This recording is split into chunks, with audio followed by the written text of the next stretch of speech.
तो मकर राशि वालों जरा ध्यान से सुनिए। आपकी राशि के जातकों के लिए 3 विशेष उपाय ध्यान से सुन लीजिए। ये आपके लिए विशेष प्रोग्राम है, आपके जीवन को क्रांतिकारी ढंग से बदलने का दम रखता है। लेकिन इन सबसे ऊपर एक बड़ी सलाह, बड़ी क्रिया आपको करनी चाहिए, अपनी कुंडली का आकलन कराना चाहिए। क्योंकि यदि आपकी कुंडली में कोई पाप ग्रह योग बनकर बैठा है तो उसका कष्ट आपको इस वर्ष भी भोगना पड़ेगा और ऐसे ना जाने कितने वर्ष भोगना पड़ेगा। तो आपको अपनी कुंडली का आकलन जरूर कराना चाहिए। 3 बड़े उपाय आपको बता रहे हैं, एक एक करके ध्यान से समझिए। कार्यक्रम के अंत में एक विशेष सलाह भी रहेगी। सबसे पहला कार्यक्रम का उपाय यह है कि हल्दी की एक माला लेकर आइए बाजार से, और उसके बाद इस माला को आप सरसों के तेल में डुबा दीजिए और उसके बाद इसे निकालिए 2-3 दिन के बाद और साफ कर लीजिए और मंदिर में लेकर जाइए। देवी का कोई मंदिर हो आपके आसपास, चाहे दुर्गे माँ हो, काली माँ हो, माँ बगलामुखी हो, किसी के भी मंदिर में लेकर जाइए और देवी के चरणों से यानी माई के चरणों से स्पर्श करते हुए इस माला को आप रखवा दीजिए। पुजारी जी से कह देना कि इसे हटाए ना।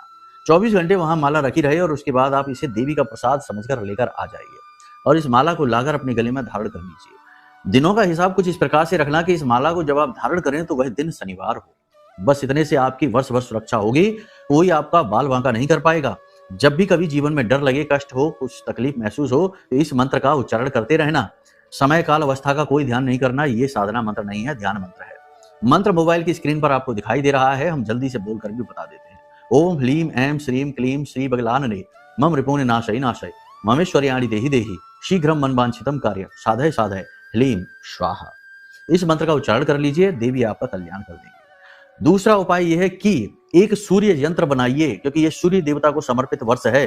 भोजपत्र पर सूर्य यंत्र बनाइए और इस यंत्र पर इत्र लगा दीजिए गुलाब का या फिर केवड़े का, और सफेद कागज में लपेटकर इस यंत्र को भगवान नारायण और माता लक्ष्मी के चरणों में रख दीजिए। आपका उद्धार हो जाएगा। सूर्य देवता आपके लिए हमेशा पॉजिटिव फल देने वाले होंगे। तीसरा उपाय यह है कि प्रतिदिन सूर्य देवता को अर्घ देना शुरू कर दीजिए। सूर्य देवता जब आसमान में आए यानी सूर्य उदित हो उसके 10 से 20 मिनट के अंदर अंदर सूर्य देवता को अर्घ दे दीजिए। चमत्कार हो जाएगा, क्रांति आ जाएगी जीवन में। इसी के साथ साथ कुछ सावधानियां, जुआ, शराब, सट्टेबाजी, मांसाहार, शॉर्टकट में रिच बनने वाली स्कीम से दूर रहिए।